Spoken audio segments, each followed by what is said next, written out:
ഓം ശ്രീനാരായണ പരമഗുരവേ നമ. സുപ്രഭാതം. 1920 ദിവസമായി ഇന്ന് 2026 ആഗസ്റ്റ് മാസം 17 തിങ്കളാഴ്ച, 1202 ആണ്ട് ചിങ്ങമാസം 1 ഗുരുവചനം.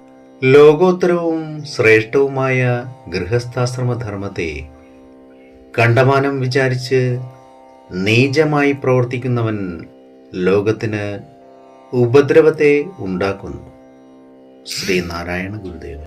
ശ്രീ നടരാജ ഗുരു എഴുതിയ ഗുരുവരിൽ എന്ന പുസ്തകത്തിൽ സാധന എന്ന് വിവരിക്കുന്നതിൻ്റെ 36 ഭാഗമാണ് ഇന്ന് അവതരിപ്പിക്കുന്നത്. യഥാതഥമായതിനെയും വാസ്തവികതയെയും ആത്യന്തികമായ സത്യത്തെയും വകതിരിച്ചറിയുന്ന തരത്തിലുള്ള തനിക്ക് സഹജമായ ഒരു പ്രമാണശാസ്ത്രം വെച്ചുകൊണ്ട് ഓരോ സന്ദർഭത്തിലും അന്തർഭവിച്ചിട്ടുള്ള ഉഭയപക്ഷങ്ങളെ ഗുരു നിർണയിക്കുന്നു.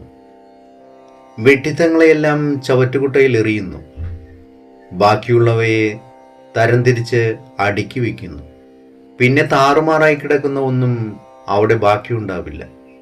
ഏത് സന്ദർഭത്തെയും ധൈര്യപൂർവ്വം നേരിടുക പിന്നെ വളരെ ലളിതമായിരിക്കും. ഒരു തടസ്സവും അവിടെ ഉണ്ടാവില്ല.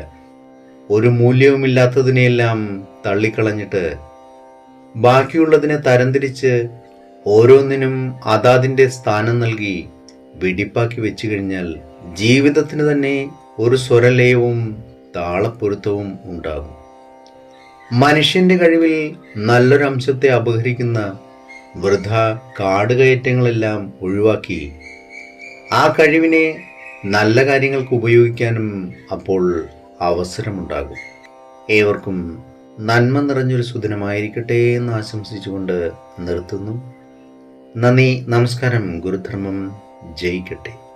ശബ്ദം നൽകിയത് സുജീഷ് മഹേഷ്.